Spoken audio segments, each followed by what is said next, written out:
Uh, Today, before going into a discussion of RD, I thought I would recapitulate what we did in Tarai. Uh, Tarai is about uh, sequencing seed, and as I said in one of my handouts, there are 70 possibilities of what they call nilam. There are 70 nilam for tare, that is for the combination of two Cs. Of the 70, seven play a role in determining a particular verse type or pavahai. Right? And so so they make a difference between tare. One is the tare which is prescribed for yeah, which is prescribed for a particular pa. That is Venba has certain tare and Asiyappa has certain tare, etc. This is called Tandare. The other one is the pa also allows tarai of another pa to be mixed with that, and that's called piratare. Right? So, in a poetic line, you could have both tandare and piratare, right? And tandare is the preferred one. The term they use is serapu. Right? So if a line has all the C's in the line, so if there are four C's in a line, there would be three tarais. Yeah, tarai is always between two C's, and the last C doesn't have a tarai relationship with the first seed of the following line. So, the Adi is a yen. I mean, they say that the seer yens, you see, the term they used is iruvadu. So the Tarai also would tell where the Adi ends, right? And and yeah. Then, so when you have Pirathalai, Venba is the only exception. It does not allow Pirathalai. It has to be Tandalai, and there are three Thalais for Venba. Two are two relate to Yerchir, that is cheer of two asai. So that is called Yerchir Vendare. And then one with Muchir, which has three asai in a cheer, and that is the Urichir. Right? You could, the terms they use like Yerchir and Urichir also with the area, they use the terms with Asai like Yel Asai and Uri Asai. Yel, etymologically means natural. Maybe we could extend the sense to mean free. That is, it is free in the sense of not specified for a particular pa. Right? It could occur in any pa. Whereas the Muvasachir, of Venba, which ends in ne. The canonical term for it is Kaichir. So the Kaichir is specific to Venba. So that is the Urichir of Venba. And Perasrier gives an interesting analogy about Venba being restrictive with regard to Tarai. And he says that if you put an red object in front of a marble, the marble would look red. Right? and that is not the natural color of marble. And the way to remove that color is to remove the red object, right? So if there is any Piratare in Venba, you had to either repair it, as he did with that Tum Puhai, right? Or you had to say it is a Pillai, right? It's an error, right? Thalai Valu, right? So it's a bad poetry, right? So then, yeah. So when you have the Pirathalai, there are two kinds. One is certain Pirathalai is admissible in a path which is not, which is different, which is different from the one to which it is Urichi, that is to which it is privileged. We already saw the case with that Kurundohai, that it is an Asariyappa, but you have Vendalai in that, Vensir Vendalai. And that one is sort of, maybe we could say that theory itself allows certain Piradhalai to come in part. And that is called Viraudal. Right? That is, Viravu is mixing, that's a technical term when gender is mixed, like Satan. Satan could be human as well as neuter, Satan Vandan, Satan Vandadu.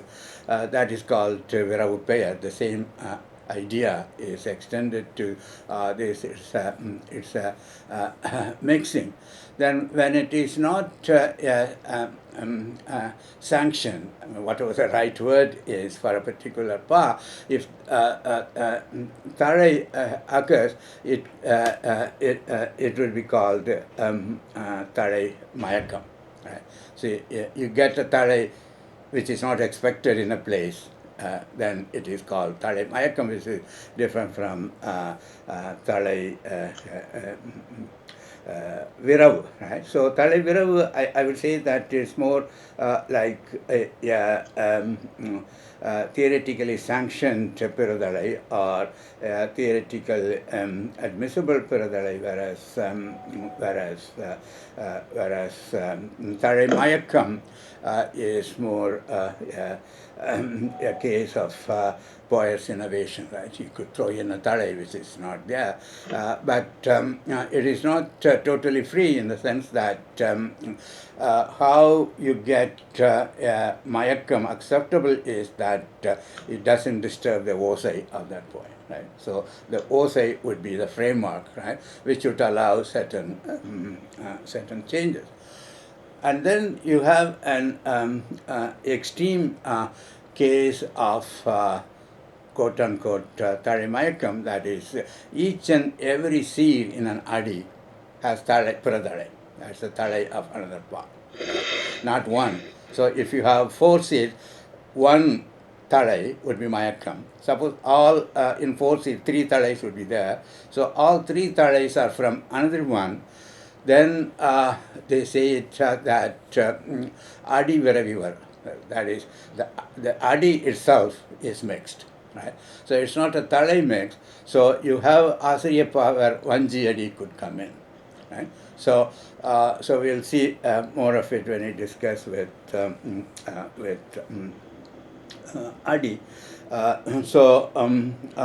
So you could have in a Adi of a poem, you could have one Thalai being Piradhalai, rest being Tandhalai, and also you could have a situation where all Thalais in the Adi would be Piradhalai. See, in that case, it is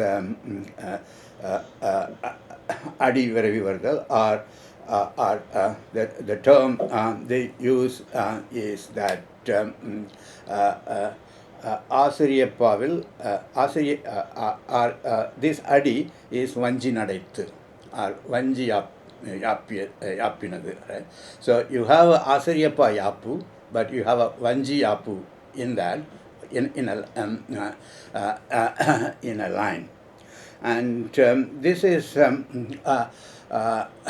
different from another situation which is also theoretically sanctioned, in the sense that if you have Vanjipa, the last section of Vanjipa would have Asarya. Right? So this is built into the theory itself. Right? So Asaryapa is defined as having Vanjipa is defined in such a way that the first section would have Vanjiyadi. When I say Vanjiyadi, it should follow everything like Vanjitale, etc. And but the last section would have Asariyadi, Asariyatale, etc. So that's a kind of fusion of two parts, you see, into one part. Right. Then the question is, what's the role of Tadai? In an Adi. I mean, Tadai is restricted to an Adi, it's not for the whole poem. One way of looking at it, even though I have no evidence to prove that, that is one way of understanding the role of Tadai. Is if you have in music a pipe and you would have knobs to turn flow, I mean control the flow kind of thing, right? Probably Tadai plays that kind of role, and depending on which knobs are there, which Tadai is there, you have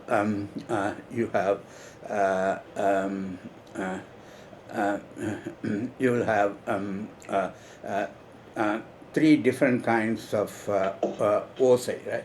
But actually, the grammars define them in terms of the asais in the sea, right? Suppose you have a line where all thalais are stated in terms of near, like that. That is called yendisai. I mean, by etymology, it looks like a rising melody or something like that. If all is nirai, involving nirai, see, it could be nirai in Asaryapa or nirai in Venba. See, if it is that, then it is called tungisai. If a line mixes these two, say one is near, other is, I mean, if you take Venba, it would be near nirai and then nirai. I mean, that kind of mixing is called Orihisai. Right? I don't know what the difference in musical quality of this kind of arrangement, but the point to note is the arrangement of particular thalai stated in terms of asai contributes to the musical quality of the line, whatever these three terms mean, right? So this is basically the function of thalai in a line. Now we go to adi, right? Is there any question about thalai, right? Before we go into adi, right? Right. So if you go through the handout I gave where they calculate 70 nilam or 70 grounds for thalai, see you would see that talks about the various combinations of asai or collocations of asai. Okay. If you go to adi is the largest unit of a verse. Right. And as we said, see, it is made up of seer. Right? And adi could be defined in terms of seer. Right? Okay. The Adi has two roles in the theory of prosody. One is the length of an Adi, right? Um, another is the number of Adis in a poem. Right? Whether a poem should have 10 lines, 100 lines, 1,000 lines. I mean, that's one role Adi plays in defining a poem, and the other one is how many seeds could be in a line. There also the different parts have different specifications about that. So here, this is called Aravu. Aravu is measurement, and Tolkapiam in the list of 34 Urupu for a verse, a Seyur, includes Aravu also as one of the Urupu, right? So as we saw earlier, Urupu is not just unit or limb; it's also the calculation also is included in that. The process is included in that. The another thing is which already came up in our discussion. Adi is a unit of Osai. Even though we say that Asariyappa is Ahavalosai, it is determined on the basis of an Adi. So Adi would give the Osai, and for Adi to give the Osai, two things are involved. One is the seed combinations or collocation, which seed goes with which, right? That would determine the nature of Osai. Another one is what's called Urichir. The Urichir is a cheer privilege for a particular pa, and occurrence of that also would determine the osai of a verse. So it is said, I think it was mentioned, I mentioned earlier also, the seer, they define, right, இயைந்து இருதல். So seer has two functions. One, it is yaibu, that is, there should be, the seer should cohere in a line, and talai is a factor in determining how they cohere. And the other one, irudal. So it should end, right? It doesn't go to the next line, right? So, so the irudal, see, the irudi is a modern word. The end. These are the two factors which define a line, right? We will see later, even though we in all the editions we have verses with 6 lines, 8 lines, 10 lines, right? This is, I mean, some decision is involved, right, by the editors or the poets, right, where one line ends, where one adi ends and another adi begins, right? I mean, that's an important question. So the technical term for this operation of splitting the line, I don't know what word is used in English, prosody. The word Tamil used is either aru is cut or saw, or another one is tuni. Tuni is also cutting a piece of cloth. Tuning, right? So either of these technical terms are used for splitting a series of seeds into lines, into adi, right? Okay. See, a hypothetical example would be, suppose a line has 4 seeds, which is called not seed ready, right? Then theoretically it is possible to split it into 2 lines with 2 seeds each, right? The 4 seed could be divided, cut in, sliced into 2 lines of 2 seed each, right? So this would be determined by two factors basically. One is the osai again, right? Whether the split doesn't affect the akaval osai, if it is an asriyapa. And the second one is the features assigned to each pa. Suppose it is a pa which doesn't allow two seeds in an adi, then you cannot split it. Right? So it is not a mechanical split. So you take into account the definitional characteristics of a pa, and if it allows, then you have some freedom to cut. But still, osai would be the overall frame, see, within which you would operate. We'll discuss that in that Purananuru poem. Right? Okay, so generally it is the osai which determines line, but there are also some cases where the line line is identical with the sentence. Right? A line could be a proposition rather than a line in a poem. So this is not the integrity of osai.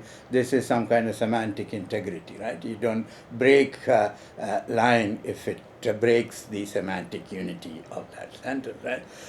So this is allowed, and this is not must. Osai is the primary thing. So when you have that, it's called Adi Mari. Right? Adi Mari is something like, I think it relates to Maru, which is again or another. So Adi Mari is another arrangement of Adi. Right?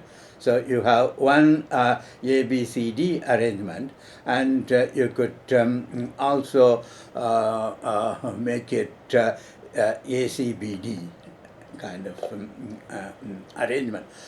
So later on, when we look at the part ties, we will see that this gets a separate name, like Adimari Mandala Asriyappa or something like that. So it's basically Asriyappa which has more propositions as lines rather than osai determined line. So this is also similar to the earlier case we saw in seed segmentation. Seed segmentation is insensitive to word integrity, right? It is again by osai, but there are some cases where the word boundary and seed boundary are isomorphous. Right? So this is similar to that. That is, the Adi boundary is isomorphous with sentence boundary. Right? So so that is also possible. But as I said, that maintaining semantic integrity or propositional integrity is of secondary importance. What is primary importance is maintaining the osai integrity of the verse. Right? Okay. Okay. Then I said that there are two characteristics of two ways of looking at adi or making use of an adi in a poem. One is how long it is, and how long it is determined by the number of seeds in a. So you can count to the number of seeds and then give a name to it, and which is called seed-adi. Right? An adi which is measured in terms of the number of seeds.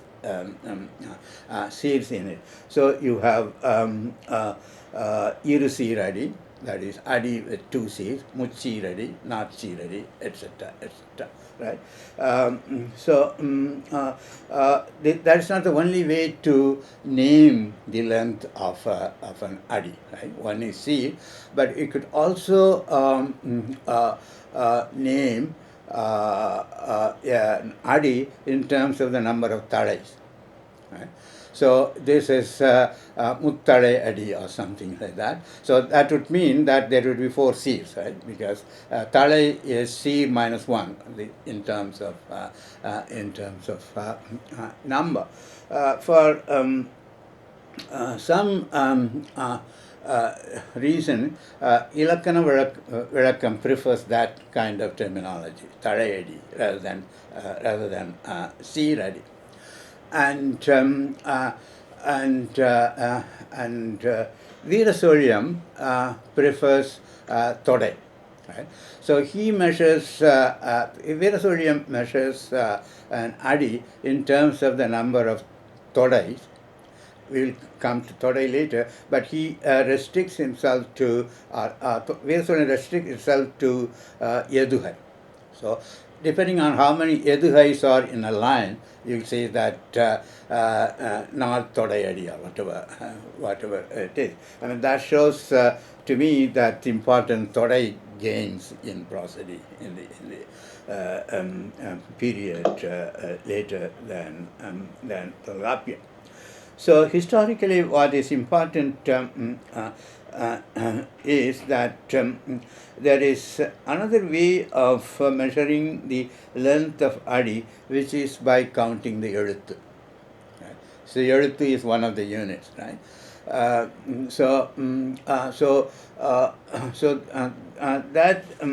its name is Kattalai Kattalai Adi, right?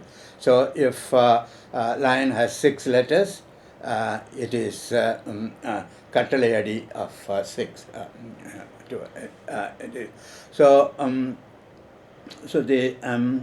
how the words are counted, the rule is very simple. Any letter or sound, phonetic segment, which is one or more would be counted. Or any letter which has less than one matra will not be counted as Eluthu. Right? So that would automatically suggest that in the Nerbu, Nerebu, Asai, the Wu, which would get half a matra, would not be counted when you count the letters. I couldn't come up with any idea of why this measuring length by Eluthu is called Kattalai Adi. Kattalai means order or command, but that's the name they give to it. And Tolgappiam itself points out that this is an earlier practice. In Tolgappiam's time, it has come Seer. So Seeradi is a common one in Tolgappiam's time, but he acknowledges that Eluthadi is also possible. And this Eluthadi goes out of use except when a particular kind of composition in Kalipa called Kattalai Kalitturai. That is counted by letter. And I mean, it's interesting. Perasriya commenting on that says that counting or measuring the length of an Adi by Eluthu must have been in practice in first Sangam and second Sangam. Right? Even though there is no evidence in the available literature, where the poems are defined by number of letters, he says that it must have been the practice. This is what he does when Tolgappiam Sutram about Oma Chol or Oma Urubu, many of, at least some of the Oma Chol with Tolgappiam lists are not found in anywhere in Sangam literature and since. But Perasri's explanation is such Omachol which are not in use must have been used by the poets of Mudal Sangam and Idachangam. Right? So Perasri is committed to this the tradition and also committed to the belief that Tolhapia doesn't say anything which doesn't exist. Right? If it doesn't exist in his times or later, it must have existed in his earlier period. Right? Okay. Then. Okay, so the C-ready has become the common way of measuring the length of Adi. As I said, it begins with Tolhapiam, and he also makes an interesting statement. I couldn't see the really empirical evidence for that. He says that if there is a small discrepancy in the length of an adi between the measurement by Eluthu and measurement by Seer, it doesn't matter. Right. So the length counted by Eluthu and counted by Seer may not be identical in all cases, but he says it's ignorable. I don't know whether he is meaning these problems we faced with how to count Nerbu, Neregu aside, right? Whether you count U or don't count U. I don't know what he means by that, but this is the statement he gives. So the Adi one is given on the basis of C, and it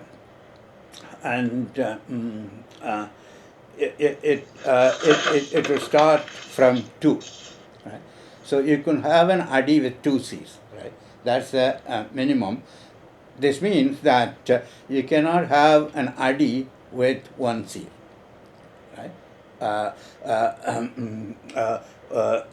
But there are some special places where you could have an Adi which has only 1 C, like the Tanichal in Kalipa, like Yanavahangu or Yana. These are 1 C, but it makes an Adi. You remember the parallel with Seer? There is no Seer with one aside. Right? See, Seer is always 2 and 3 and more. Tolapia fixes the limit at 4, but later grammarians allow 5, 6, etc. for the number of asais in a Seer. Again, or asachir, also called asachir, could occur in specific places, such as the final seed of Venba or the second seed of Venba, like that. So, Orasechir has special places. Similarly, Orsir Adi has special places. So this is one way of naming the Adi by the number of seeds in it. The another way of naming an Adi is by the tarais in it. So if it is if it has the tarais of Vanji, right, it will be called Vanji Adi, right, or Asri Adi. So when you say Vanji Adi, it will have two things. One is it will have a tarai of Vanji, and also whatever the sea length is allowed for Vanji, that would be Vanjadi. If it is Venba, it's Venba Vadi, but that has a special name, Velladi. Right? Venba comes from Vellaya, obviously, and probably the reason is that, as I said earlier, it doesn't allow other tare. It doesn't allow pure tare also. It is pure. It's always tan tare. So to go back to Perasariya's analogy, Paringi, the marble is pure, right? You cannot change the color of it. So that's called Velladi. That is when you read Velladi, that means it's an Adi of the cheers of Venba with talais of Venba. Right? When you say talai, then it's also what asais are involved. So when you say when body, all these things you see, would be defined defined by that. So Venba Adi Venba Adi would be the one which have three asais, that is Yel asai, and then when she move the kai, the muchir with kai ending, with a near ending, and its talai is the heterogeneous talai. Near should follow by nirai, and nirai should follow near, etc. And all these things we define and say this line is well ready, or this line is Vanjari. Now, going, before that, I mean, if you look at the name Adi, I mean, many translate it as foot. Right? I mean, I don't know whether it is from English or Tamil also allows that Adi is foot, right? And I think Veerasoriam gives the Sanskrit equivalent of padam for an adi. So the basic etymology of adi is bottom, right? Adial, etc. So the foot is the bottom of your body, and therefore it is adi. But it also has an extended sense of step. Right? Patadi would be 10 steps. Right? So in that sense, adi would mean not the physical shape of foot, but it's the steps you take. So this is a progression of a poem, right? You see, the one line to another line, one step to another step to another step. So that is possible. What's the word in Sanskrit for adi? And Padam. Yeah, right. I don't know what the etymology of that is, but Tamil allows the sense of steps, right? That would make sense rather than Adi is the bottom of the line, bottom of the poem, right? It doesn't make any sense to say that, right? Another etymology which is possible is from the related verb adukku, which is piling up. So so it is piling up lines. So so far when we talked about asai, si, tarai, everything, it's all horizontal relationship. When it comes to adi, we talk about vertical relationship, one after the other. So that's a piling up of a poem. And these two are unrelated, as we will shortly see. I mentioned that there's an option of splitting an adi into more than one, right? One adi could be split into two. In that case, the length of adi and the number of adis in a poem are interrelated, right? So they're not independent of each other. You can make 2 adi verse into 4 adi by the way you split the length of the adi, right? So they are interrelated. We'll see the problems it raises later. So this. So when you name the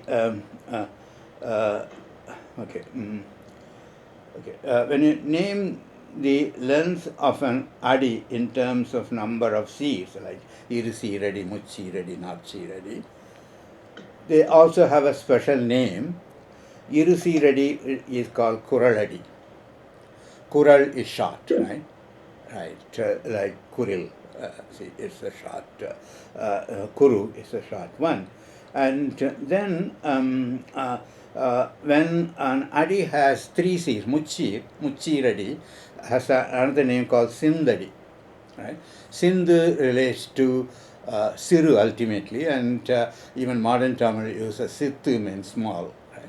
So kuru is short and sittu or siru is small. So this is a small adi. And if you have North Siradi, that is an adi with fourth seal, it has a name called Aravadi.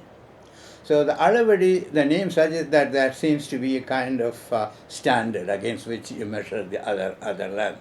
Right? So anything shorter than 4 would be either small or short, and anything longer than that would have other name. It also has another synonym, which is Neradi. I mean, Neradi also suggests that something standard, something, no deviation. I mean, it's a ideal kind of thing, and these terms are also used to the number of adis in a poem. Right? So if you have only 2 adi, as you all know, Kuraladi, that's Tirukural, right? So if a poem has only 2, it will be Kuraladi. So Kuraladi would be 2 Cs in a line and also 2 adis in a poem, that is Kuraladi. Similarly, Sittadi or Sindadi would be 3 Cs in a line or 3 lines, right? So if you have Venba with 3 adi, it would be called Sindhya Venba, right? The first one would be Kural Venba, right? So the term is used for both kinds of measurement, the horizontal measurement as well as the vertical measurement, right? Okay. Okay. Yeah. Then. Yeah. See, according to Tolkapian's sutra, the number of Cs in an adi varies from 2 to 4, minimum 2, maximum 4, in terms of seal. Okay. In terms of the horizontal length of an adi, but there is a sutra which says that something like it could be 5 also, right? But he uses the thing yenba. So there are people who say that it could be 5 Cs in an adi. But when you go through the history of poetic development, it goes into 6, 7, like that, right? So if you go to particularly Ramalinga's lines, it goes to 15, 16, something like that. I don't know whether you have any thought about that. I don't see any logic of differentiating between elongating a line or breaking the line into more, right? If you have 16, you could always have 4 into 4 lines, right? But there must have been some reasons why some poets prefer a longer line rather than split multiple lines. I mean, I haven't come across anybody who has talked about that. Tolhapia realizes that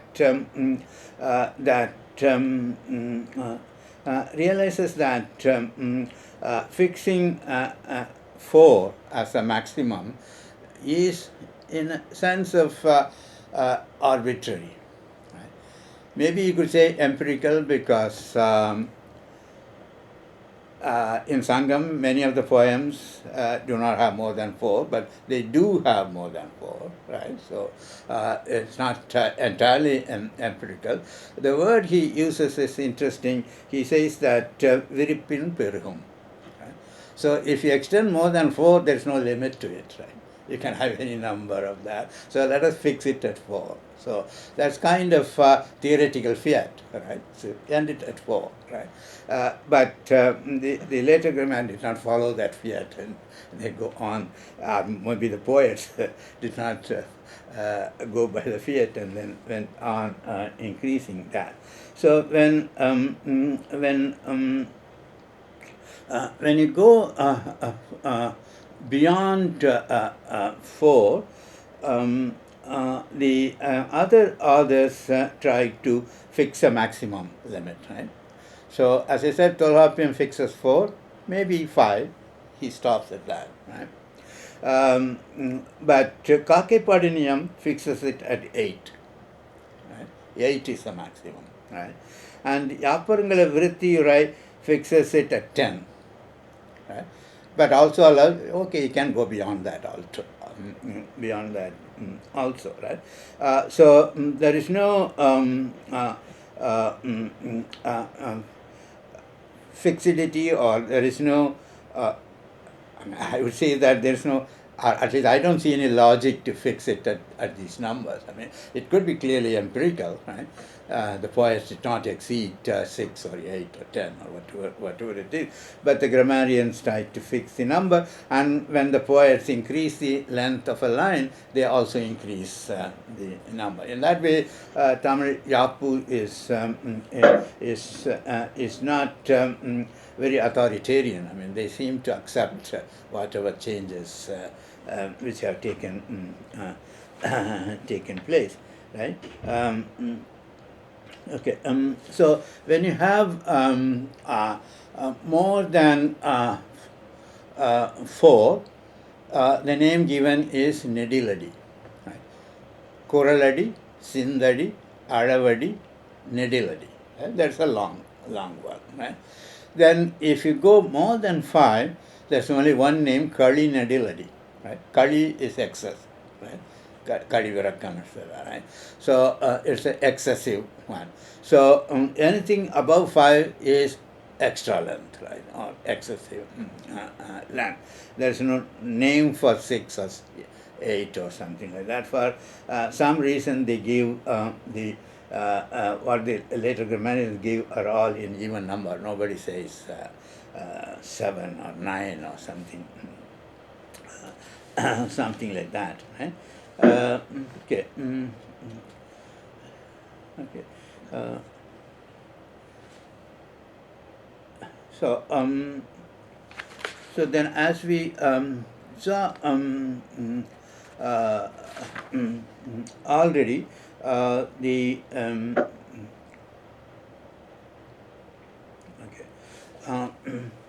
I think I mentioned already with reference to Asai, the seeds being composed of same type of Asai, right? That is the preferred one. Similarly, the adis which are composed of same seed is a preferred one, Sirapu, right? So if you have, for example, Machi is Ner, right? Remember that Purana poem Mavarade, right? It's all Machi. So if a line has all Machi, that is preferred. Right? Or if all have Velachir, then that would be preferred. But in practice, you'll find majority of the poem would have a mixture of Machir, Velachir, and Kanichir, Kachir, and all that. So this is, I think, what they say, Sirapu is basically, I mean, it's my guess, see, something which is more difficult is Sirapu, right? So it is to maintain the same seed throughout the line, and would be extremely difficult for for a poet, but empirically, if you have a mixing of seeds under the rubric of what seeds are allowed for a particular poet, so it is not free for all kind of mixing, right? Okay. So when they calculate the number of possibilities, Kolhapiam says that the number of possible combinations of seeds would be 625. That is, you could have 625 Adi types, right? He takes 4 as the standard. This is with reference to 4. If you have a 4 seed Adi, it gives you 625 possibilities, right? So the 625 is arrived in this way. So even when they calculated Thalai, they have taken the seed types. See, there are 5 seed types. One is Irasai, Yelasai, right? That is one type, right? Near. The other one is other one is Asariya Urichir. Asariya Urichir is Irasachir, but with Nerbu Nerebu. Right? That is Asariya Urichir. So Asariya Urichir is one. Yelasai, Asariya Urichir, and then Vanji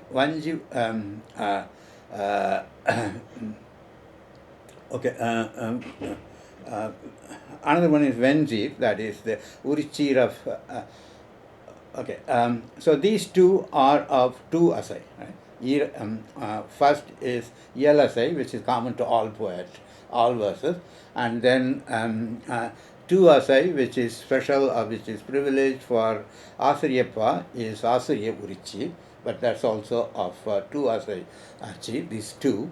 And then Movasachir, you have 2. One is Venba Urichir, that is 3 asachir, which ends in Ner, which is a Kaichir. And then Vanji Urichir is a 3 asachir, which ends in Kani, which ends in Nirai. So Kaichir, Kanichir, right? So you have Yerchir, Asariya Urichir, Kaichir, Kanichir, these 4, and then Varasachir. Right? These are the 5 seed types. So if you have 5 seed types in one column, right, and the same 5 in the other column, you have 25, right? 5 into 5, 25. This is the first seed and second seed, right? If you add third seed, it is 25 into 5, right? That is 125. And the fourth seed is 125 into 5. Then that would give you 625, right? So that is how their combinatorics works like that. So, the important thing is the 5 basic types of seeds, right? And the combinations at 4 nilam, right? First seed, 1 nilam, second seed, another nilam, third seed, another nilam, and fourth seed, another nilam. So when you add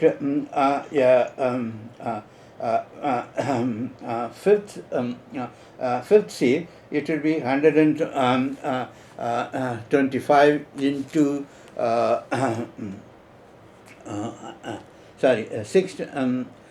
625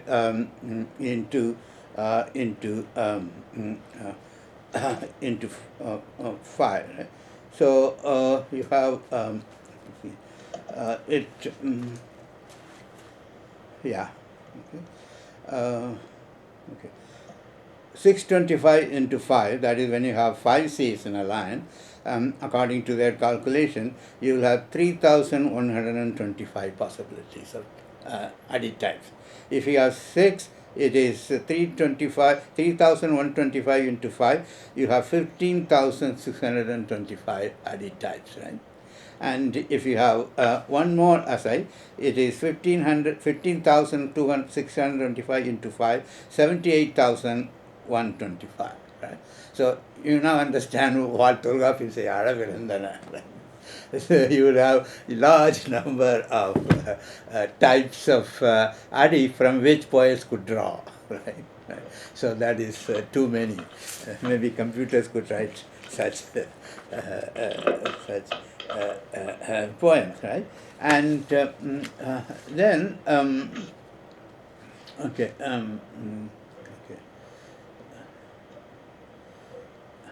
okay. So, so the equation they give, I think it is in the handout. When you talk about Kuraladi, that's the shortest. Kuraladi is 2 seeds, 2 seed adi. In terms of Eluthu, it is 4 to 6. 4 to 6, there is a variation because it could be Irasai or Movasai or whatever it is. So the 4 to 6 are the Nilam, right? So there could be 4 to 6 Nilam if you count in terms of Eluthu. If it is Sindadi, it is 7 to 9 Eluthu, right? And if it is Aravadi, the standard, it is 13 to 14 Eluthu. If it is Nediladi, it is 15 to 17 Eluthu. And Kali Nedil Adi, that is a 6 seed, it is 18 to 20. They didn't bother to calculate after 6 seeds. So that is in terms of the number of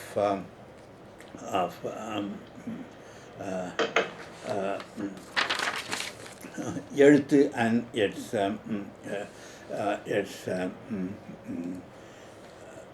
and number of எழுத்து to measure the length of a line. Right?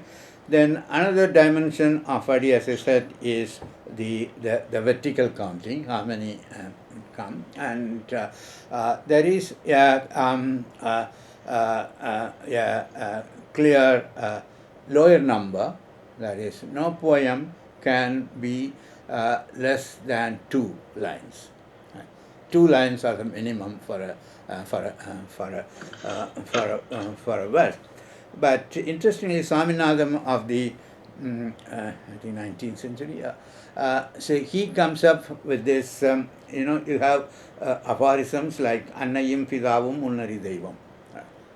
Is it a verse, or is it aphorisms or verses? He thinks that aphorisms, these pithy statements, are also verses, so he says that minimum is 1. Right? But for Tolkapiam and everybody else, it's a 2. Below 2, it doesn't come under the pot types. Okay, and what about the maxima? The maximum, it seems, overall is left to the imagination of poet. I think it's Shaparangalavritti which says that it is left to the poets, right? And Asiriyappa Tolkapiam says 1,000. I think it's purely arbitrary number he gives. 1,000.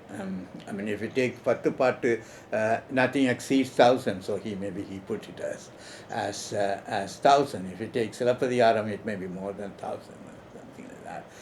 So the upper limit, we could say that it is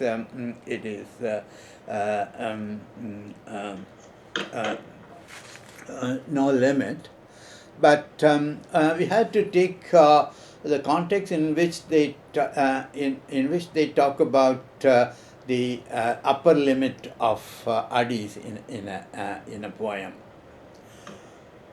The adi varayarai, the adi limit, is a defining feature between pa and other Seyur. We saw that Seyur includes any composition, right? Including Shastra, including sutras, and including riddles, including proverbs. It includes every composition which is made, which is versified, right? So the Tolvapen gives a clear definition. There is an adi varayarai, there is an adi limit for pa, but not for other Seyur, right? It's very clear for us to say that prose has no line limit, right? Except in examinations, they don't write more than so many words, kind of thing, right? So it's unlimited, right? So that is why it's important to talk about final line, final number of, or upper limit for the number of lines of a poem, right? But they themselves realize that poets do not stick to that; they exceed the number, right? So they always put a caveat saying that even though this is the number of limit, you can have more, right?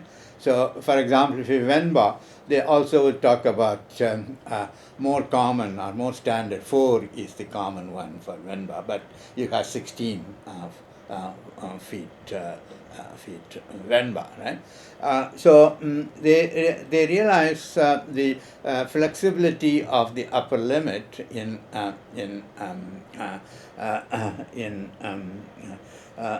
poems, but at the same time, they need a theoretical basis to distinguish pa from other compositions, other metrical compositions. Right? So they have come up with adi. If it doesn't work, then they'll have to find something else. Also, maybe we could say that tarai is one. Tarai is specific to pa. Tarai, as far as I know, doesn't apply to sutras. Right?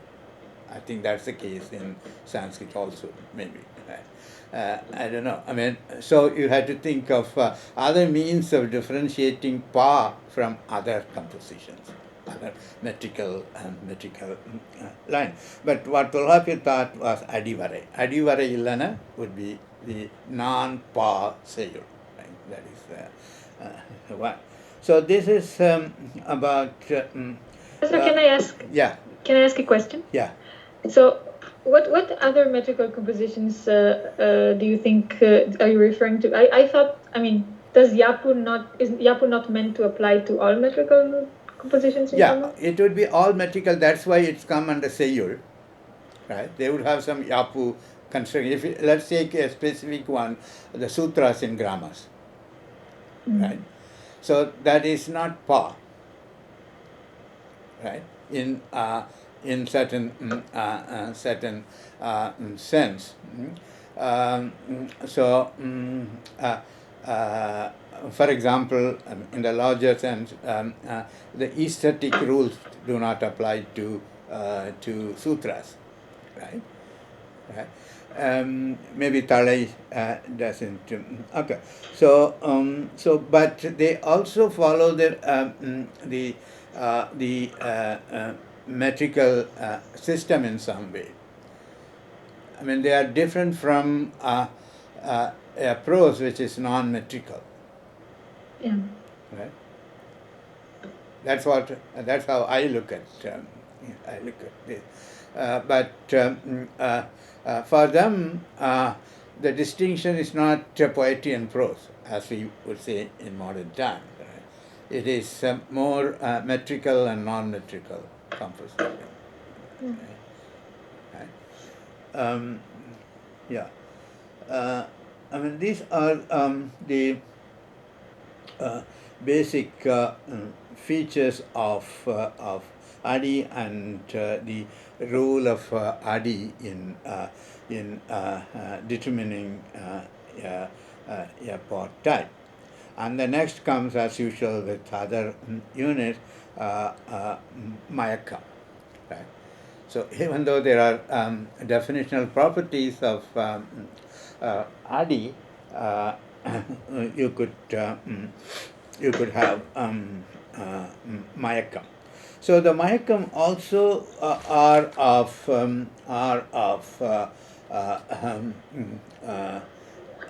two kinds. One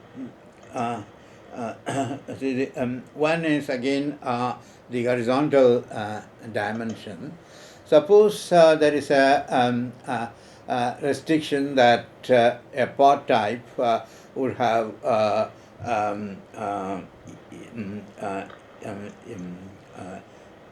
Irasachir, right? It okay, no, that's different. So suppose a paw has Irasachir, but you find a Movasachir, then it would be Sir Mayakam, right? See, instead of 2 Sirs, you have 3. But suppose you have a rule which says that Venba should have 4 Sirs in a line, right? And it has 3 Sirs in a line among the 16 lines of a Venba, and that is a case of Adimayakam. Right? Instead of having, I mean, for a Venba and for Asuryam, I think, to have 4 seats throughout the line, throughout the poem, is the ideal. Right? But you could have less than 4, right? So this is a Mayakam between Aravadi and Sindari. Right? So where you expect Aravadi, which is a 4 Adi, Sindari comes in, so there's a mixer. Right? So that is one kind of Mayakam in the poem. Yeah? Okay. So here you have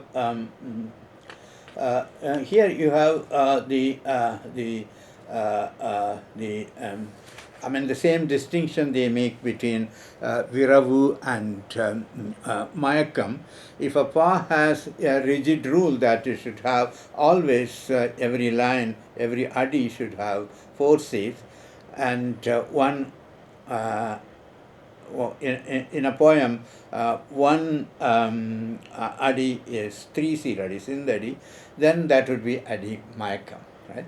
But if the definition itself says that, say, Asariya Pa could have either 4 or 3 seats, then it is Viravu, right?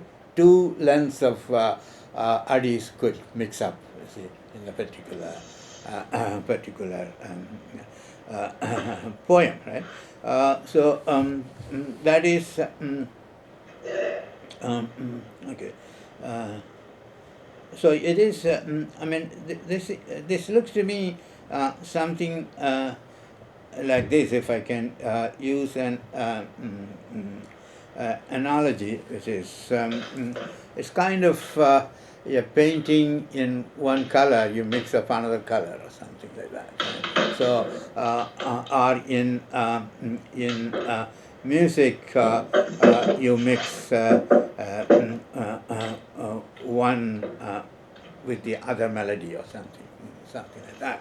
I don't know about music, whether what would be called an error and what would be called a permissible mixing of melodies, or what would be called I translate the word Viravu as interspersing, right, as opposed to overlapping or Mayakam, like that. Can I ask you a question? Yeah. So I think it's very interesting that there's a distinction between a mixture which doesn't violate the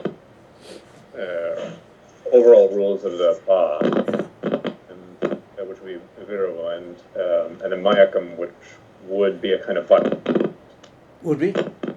a violation of the kind of structural rules? Violation of it which is tolerable. Yeah, if it is not tolerable, it will be Vadu. All right. So I'm wondering, for instance, in Asariyapa, there's the penultimate Ari is usually shorter, right? Yeah. So is that specified in the definition of the Pa? Yeah. Yeah, So it is specified as a property or characteristic of Hasriyappa. Similarly, in Venba, the penultimate line is shorter than the other line. That's also part of the definition or characterization of Venba, and still it we call Viravu, right? So this allows interspersing of different lengths. One way of speculating is that, as we do in science, when the counterexamples increase in number, you change the theory, right? Like that, they might say that when more and more Asariyappas have the last line shorter by one C, then you say you change the definition of Asariyappa. We have only Sangam, and Sangam itself has made this qualification. Or other way would be to have, as we do in science, you have an ideal, right? The ideal never exists, right? Like pure water or something, right? So then, in actuality, you always would have a mixture. You will always have impurities. So the one kind of corollary question: if you had a Asariyapa without the shortened penultimate line, would that be seen as wrong or anything like that? No. It would be called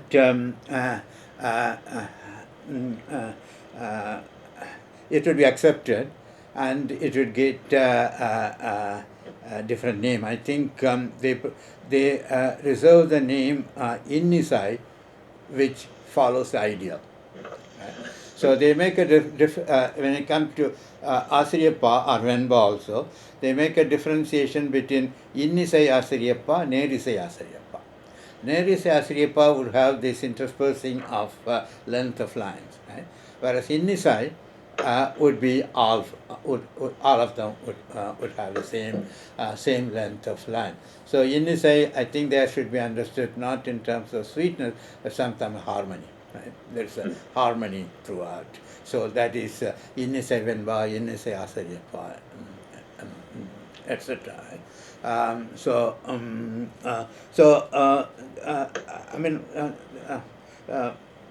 From what I've read, I find that the theory is very flexible and it allows any kind of innovation and just give a name to it, and it gets accepted. kind of thing. In that sense, the prosodic system is very open-ended kind of thing. So the another Adimayakam is what I already mentioned in passing. That is the Adi in terms of Thalai of one Pa occurring in another Pa. So for example, Velladi, the Adi of Venba, occurring in Asariyappa. Right? This is a different kind of mixture or viravu. This is in the example, I think, is in the handout. It's from Ahananuru. Ilamburnur cites that as an example of Adimayakam. Again, the Mayakam Viravu distinction, to me at least, it depends on the theoretically sanctioned and poetic innovation. Right? So Kadal Padoliya Inamin Muhandu. This is all Nirainer, Nirainer, Nirainer, Nirainer. So the Nirainer is Vendalai. So that line is Velladi. but this pa is Asriya pa. Right? So this is a case of Velladi in Asriyappa, which is a Mayakam. Right? So as I said, when it comes to seed, when seed comes in Asriyappa, that is accepted to be a theoretically sanctioned one. I think this would be called Mayakam. Right? And also, as I said, this would be called something like Asariyappaவில் இது வெண்பா நடைத்து வெண்பா யாப்பு, right? So you could mix up the yapu. And also incidentally, this if you take the tarai, see, it is nirener, nirener, nirener, nirener, right? So all of them are the same tarai of Venba. See, nothing is near nirai among them. Right? This is the syrup. This is the best,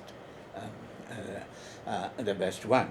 And if you take the next one, it's also Vendalai Erimbi Arayir Kurumbal Sunaya. This is Nirener, Nirener, Nirener, Nirener. That's also the same kind of thing. This is what Perasariya cites. It's again Velladi occurring in Asriyadi. Velladi is Asriyappa. Velladi is mixing with Asriyadi. Right? So this is another Mayakam. Right? Okay. So there are as we so this is, as I said earlier, this is an extension of tarai of one pa occurring in another pa.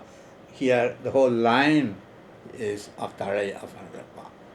Then it becomes Adimayakam rather than tarai mayakam. Right? So that's why it's an example of that. The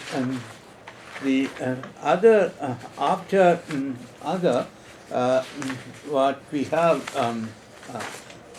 is what is what Tolapiam gives us another unit of Seyul is Tuk. Tuk is a unit, and Tuk is understood in different ways by commentators. One thing which is certain is that it is associated with Osai. Right? So, see, the Tuk in a way is kind of parameter of Osai. It keeps the balance of Osai. And Iramborana says Tukkeninum Osayaninum Okkum, right? He equates both. But I think there is a difference between the two. The Osai is the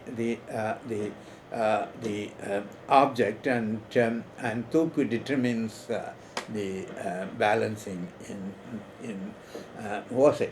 And that is indicated by the name Tukku. Tukku is a balance. Right? So it is a kind of balancing the Osai. How do you balance it? In two ways. Again, horizontally and vertically. Right? So Tukku also would play a role how you split seeds. So the balance comes like this. Suppose you split a line into 2 seed, 2 seed, 3 seed, 3 seed. That's one kind of balancing. Right? Instead of that, you could split it like 2 seed, 3 seeds, 2 seed, 3 seeds. Right? That's another kind of balancing. Right? So there is a possibility of how you split the seeds. Of course, the Talai conditions are other things that should work there. The another one is in the line, right? Whether it is 5 lines or 6 lines. Right? So it is where you split or where you cut the line in a poem. Here you have you seem to have some option. The example which I think all commentators give is the Purananuru poem 235, Siriyagat Perine, Yamaki Yumane, Periyagat Perine. That's the line. I think we can go through through this, and this is given for various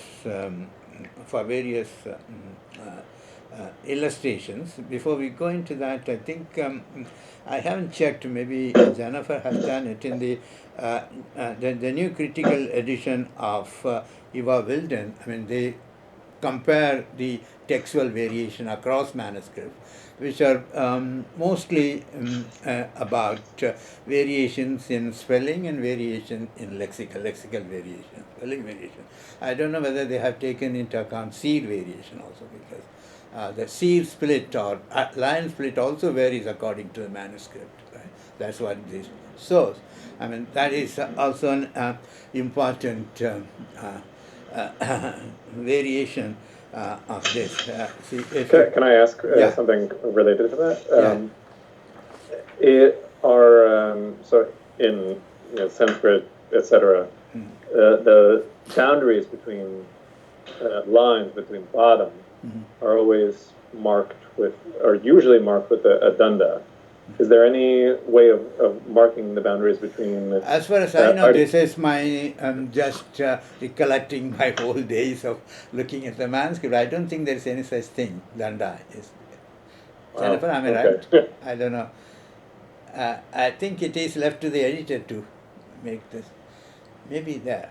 I will check on that, but I don't see. Any visual mark for marking the line. If it were there, and these kinds of variation would not be possible, right? Because the variation is not only with the modern editors, but also according to commentators who cite this verse. So this the one I have given part of that poem is from Apurangala Virutti, and he uses it for Adimayakam in the sense of the horizontal one. So this is a poem where the first line in the quotation here, Periyagat Perine, with his 2 C, right? Irusi Radi. That is, it is Kuraladi, right? Whereas the next one is 4 C Radi, right? So there is a mixing of the length of C's, right? So this is an example for that, right? So this is a consequence of splitting the line differently, right? So that also would be Adi Mayakam. If you look at the poems in various editions which I sent you, I will briefly give it that. See, the problem is that okay. There are 2 problems. So when I try to compare the different editing of this particular Purananuru poem, one problem is how to find out printing errors. See, for example, for Uvesa edition of this poem, I took it from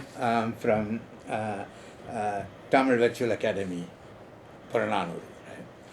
When I looked at it with the print version of that, there are some printing errors.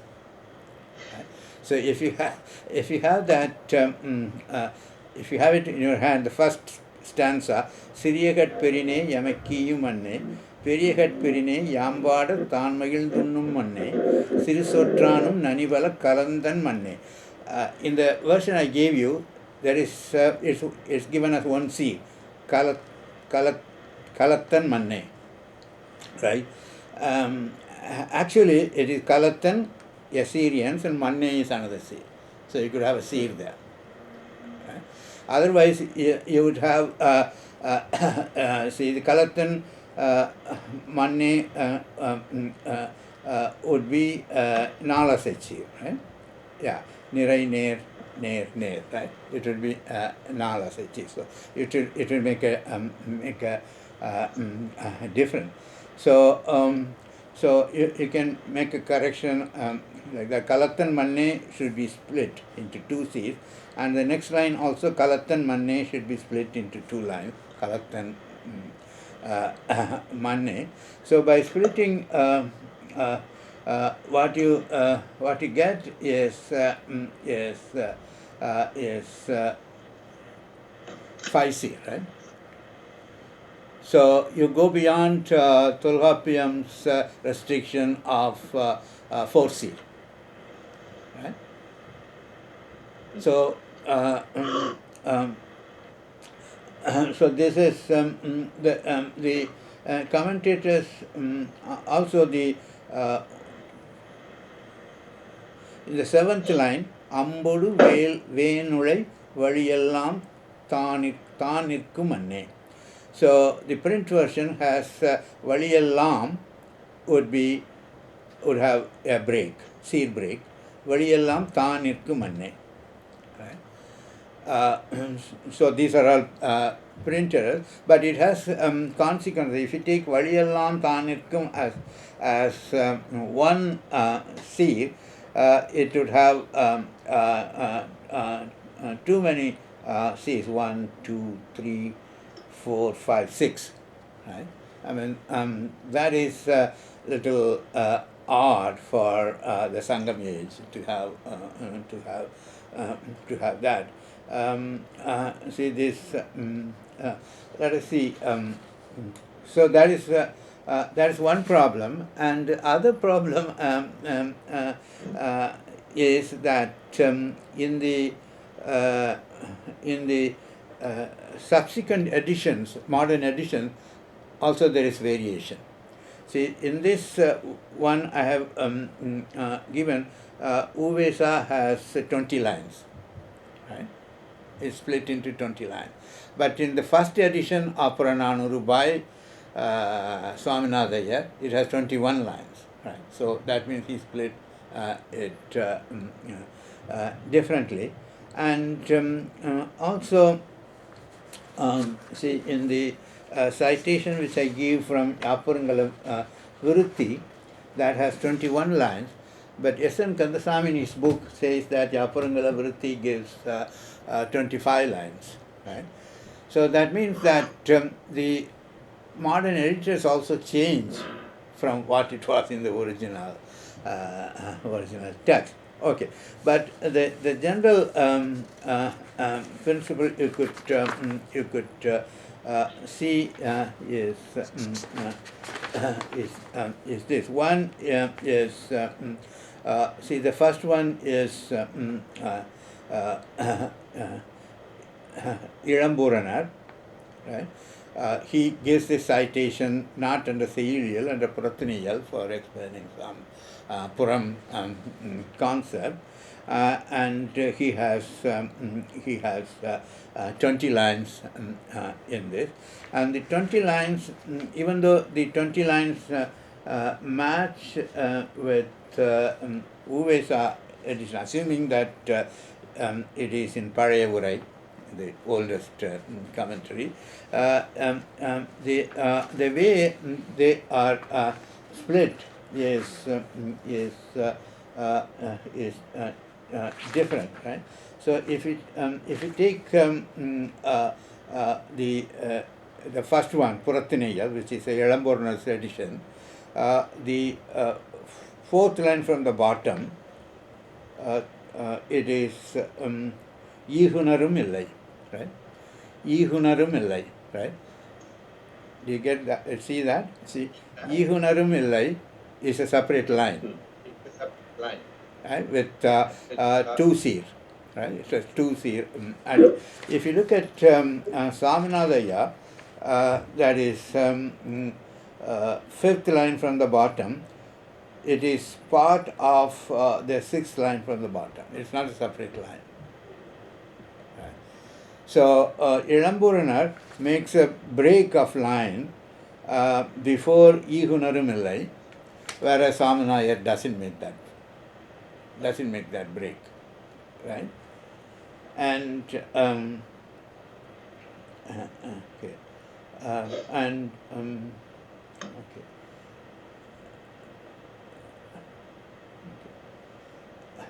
Similarly, in Iramburn's edition, you have Senru, yeah, 1, 2, 3, 4, 5, 6, 7. Seventh line from the bottom. Seventh line from the bottom is Senru Veelthanravan Tirunirathu Yengiya Vele. Right? That is one line, right? In Ilamburnal. If you look at Uve Saminadaya, there are two lines, right? Senru Veelthanravan Arun Tirathu Yengiya Vele. These are two lines, right? So that even though the total number is 20, the way the lines have been divided are different between these two authors, two editors, one commentator and one editor, right? Yeah, okay, okay, and so like that you can make a comparison with the Yaparungala Karigai edition. Professor, can I ask a question? Yeah. Okay, so I actually have one question and one request, if that is okay with you. Yeah. The question has to do with this line thing. Isn't it a feature of print? Like, what do you mean when Ilan Purana works with lines? It is, I mean, it is the way it is printed, right? I would guess that in the manuscript it's a running line and then they split. I don't think the manuscripts have the line split in that. But the split, even though it is not physically, visually split in a palm leaf, the Vosai would determine. When you sing according to Ahavalosai, you say here it ends. Right?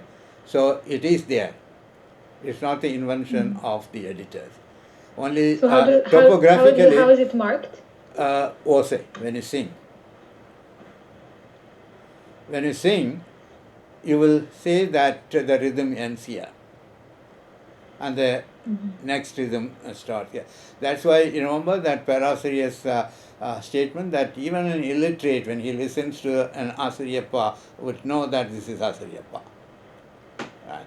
So the visual presentation is a recent thing. Right. But what this line break represents is rhythm break.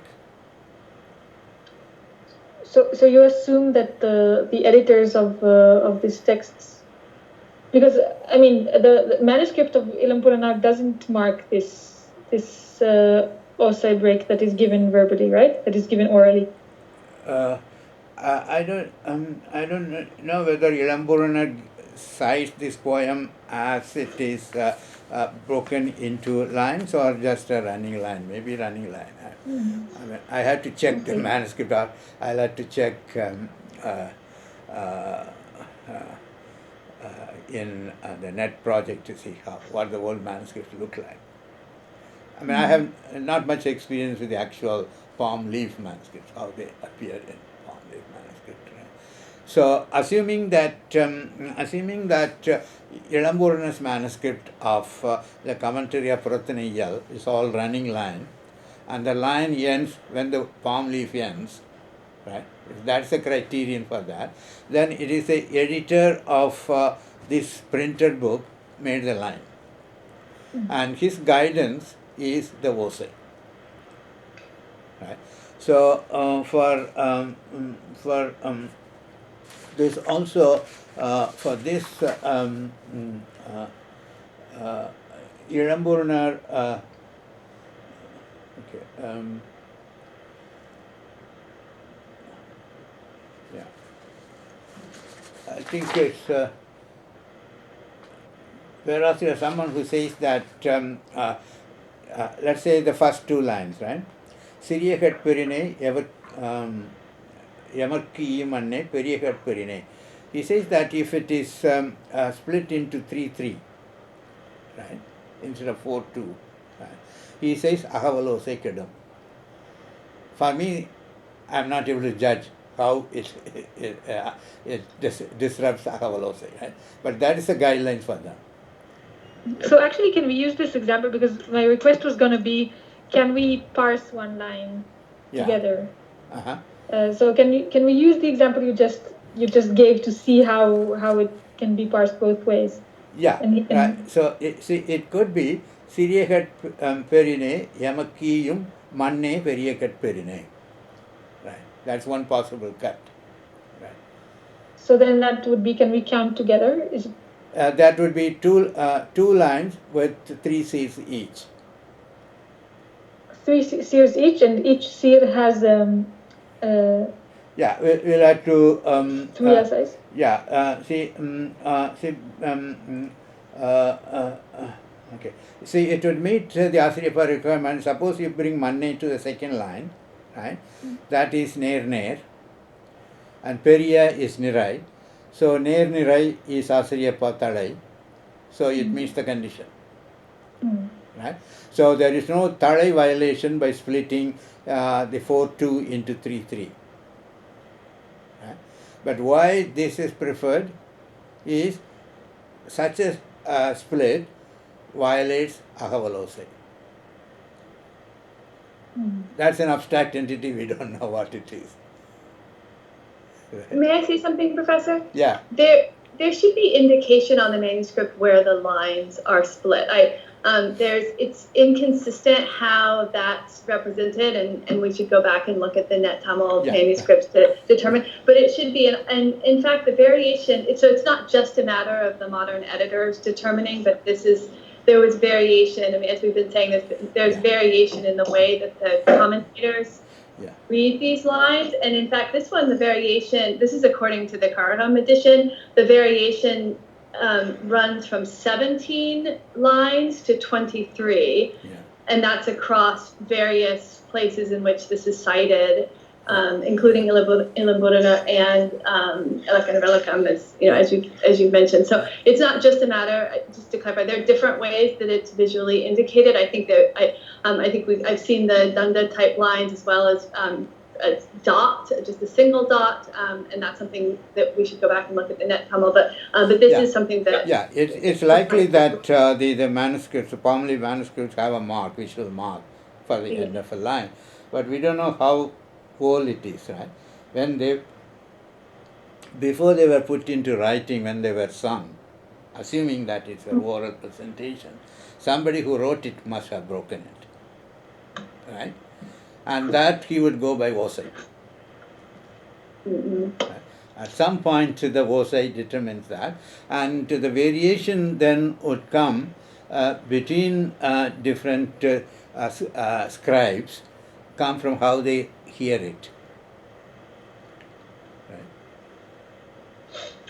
Right? Yeah. I'm not sure if we're ready to move on to the next question. Yeah, your question? Yeah. Okay. Yeah, it's about parallelism. Yeah. And the possible role that parallelism, either syntactic or metrical, might play in harmony. So obviously here we have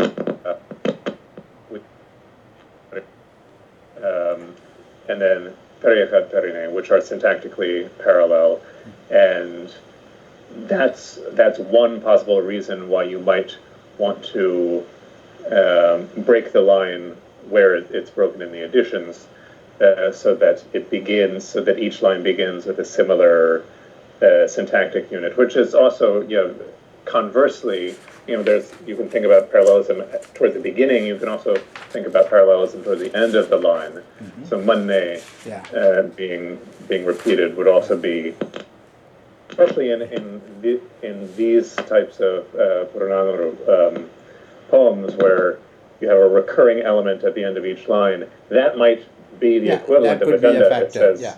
That could be a factor. And if you look at one of the things I sent out in handout is the edition of Puliur Kasian, which we all, at least I consider as a non-standard edition. Here he goes by what he says syntax.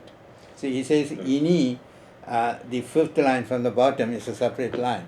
It looks to me more like a Kalipa segmentation rather than Asarya segmentation, but syntactically he says ini padunarum. He goes by the semantic flow of the thing. So that would suggest that a modern editor has an option to edit using a different criterion. See, for breaking the lines, right? See, not to the Osai, but the syntactic and semantic flow of sense. He does it like that. In the middle of the thing in Puliur Kasian, he says, Ambodu velnuri valiyellam thanirkum anne. Thanirkum anne. That is the other editors have it. But here he says, Ambodu velnuri valiyellam. That's one line. Thanirkum anne. Right? So he puts it subordinate class one line and the main class in another line. Right? So this is purely syntactically motivated thing. But I don't know whether this has a sanction in the tradition. Right? Well, just to piggyback on that, this is less relevant in the earlier poems, but as Tore becomes more of a defining characteristic in Tamil literature, Tore also serves that purpose. I mean, Tore forces a kind of but the problem the problem would be, I mean, Tore also would have the same problem. Suppose you have Yedhai in 4C in a line and you break it into two, it would meet the Tore count, right? So all the C's have the same Tore. Only thing is, in one case, 4 C's in one line have the same Tore. In another case, 2 lines in 2 C's have the same Tore. That's true. I mean, that situation could arise, but more generally, the Tore indicates that the first seer. Yeah, that is true. As Andrew pointed out, that there's more than one criteria to divide. I mean, to split the line, not Osai alone, right? But the commentators seem to think it is Osai which determines, at least from what they have said, right? Yeah, one could be syntax, another could be Todai, and if you put it into Carnatic music, you would split it in a different way. Then music would determine how you split the line, right? So it opens up the possibility. One thing is, as I have been saying, that it's not totally free, because the conditions required for each pa should be met. Right? Mm-hmm. So suppose a pa doesn't allow, like Kalipa doesn't allow Erosechi, you cannot split it with Erosechi, right? I mean, it's difficult because Tamil prosody allows that. Okay, that's a Mayaka. Right? So, I mean, the freedom also brings in the problem of not being able to fix in one way. See,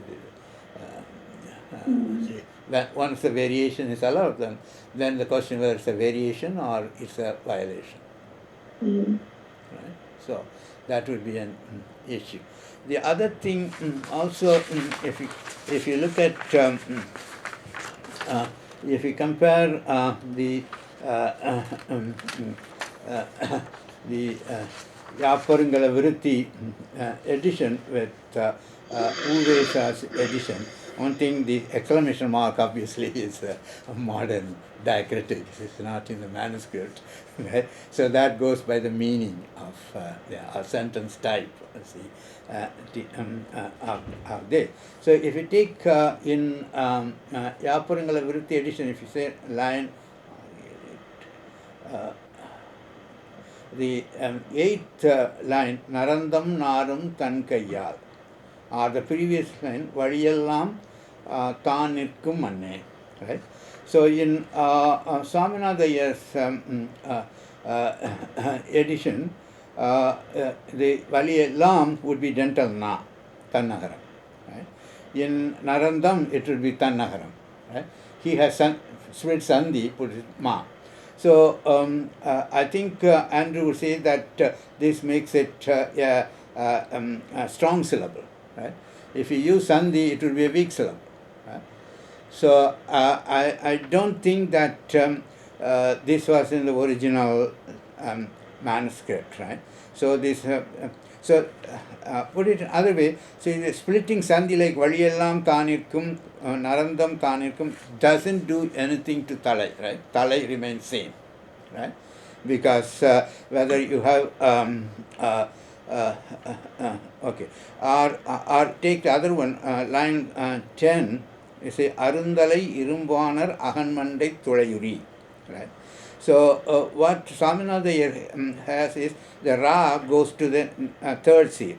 Arundalai Irumbana Rahan Mandai Thulayuri. That's the Sandhi. Right? So that makes a difference in strong and weak syllable. Right?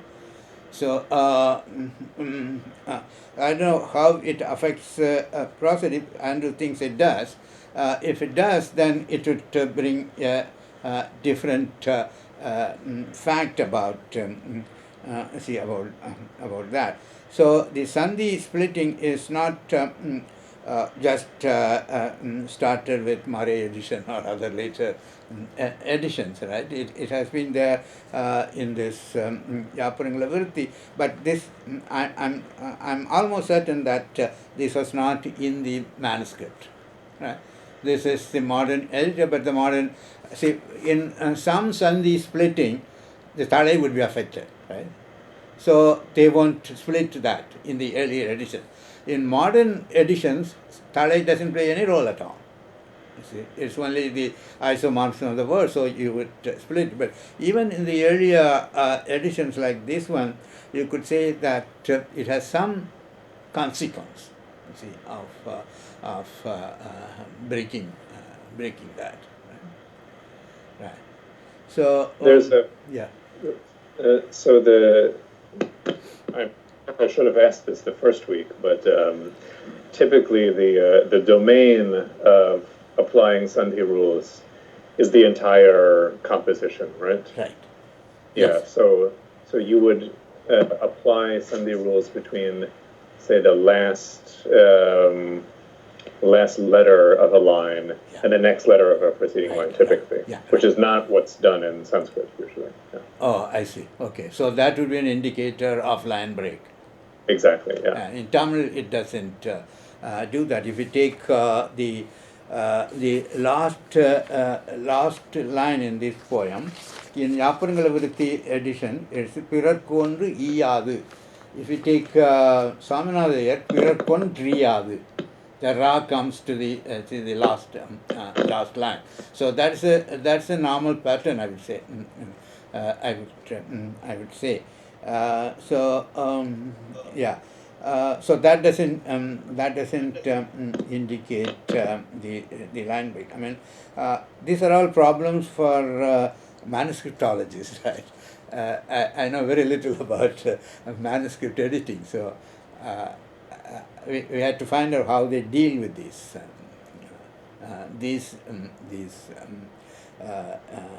issues, right? So the okay.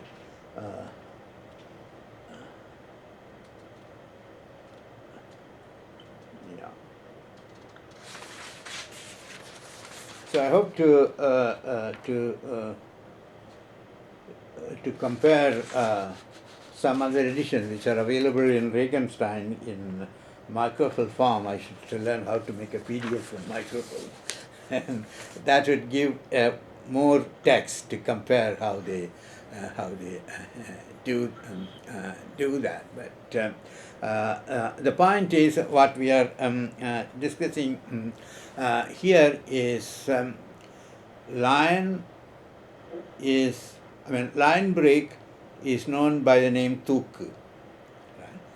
And the Tuku is Osei, right? But now what has come up is there could be other means of breaking lines. But the question is whether whether the tradition admits that. Maybe it does. You see, under Tukku handout, the last paragraph says that both Perasiriya and Nachinakiniya take Tukku not in the sense of balance, but in the other sense of lifting. So lifting from the flow.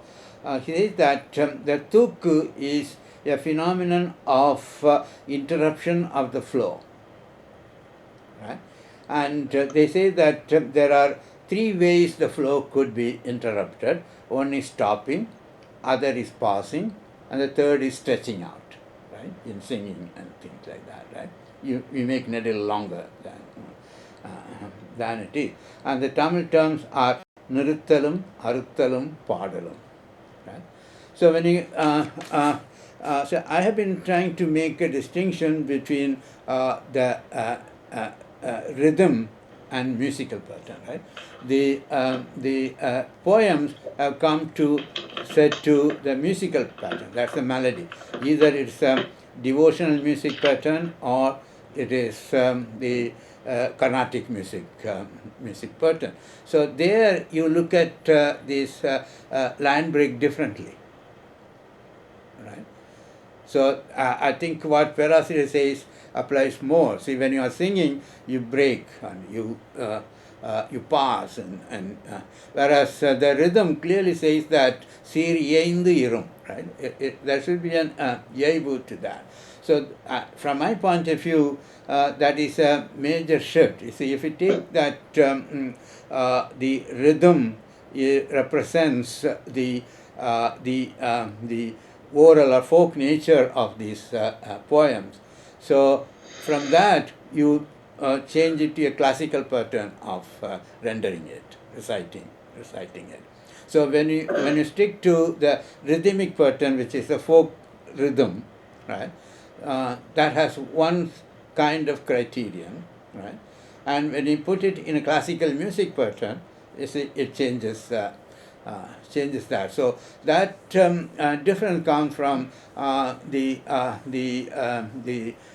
change in the way of reciting the poem, or even the change in the way of looking at the mode of production of these poems. And when you come to modern times like Puliur-Kesian, it is for pedagogical, so you make it syntactically coincide. See, with that. So it is easier for students to follow, see, where the thought flow ends and thought flow begins. Right? Whereas in the earlier one, it's not thought flow; it is the Osei flow, right? Which is important.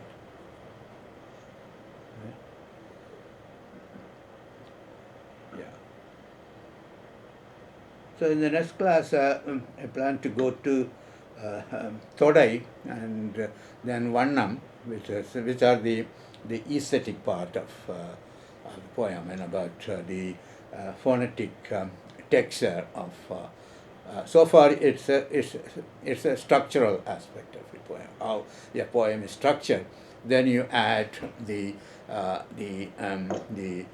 phonetic texture part of it, which is Todai and Vannam and other things, and then we will discuss the four part types, right? What their characteristics are and how they expand into different kinds and things like that. I don't know whether we'll have time to go into Pavinam, right? The way we are going, we may have to end up with the 4 types of Pa. Right. Okay then. Okay, thank you.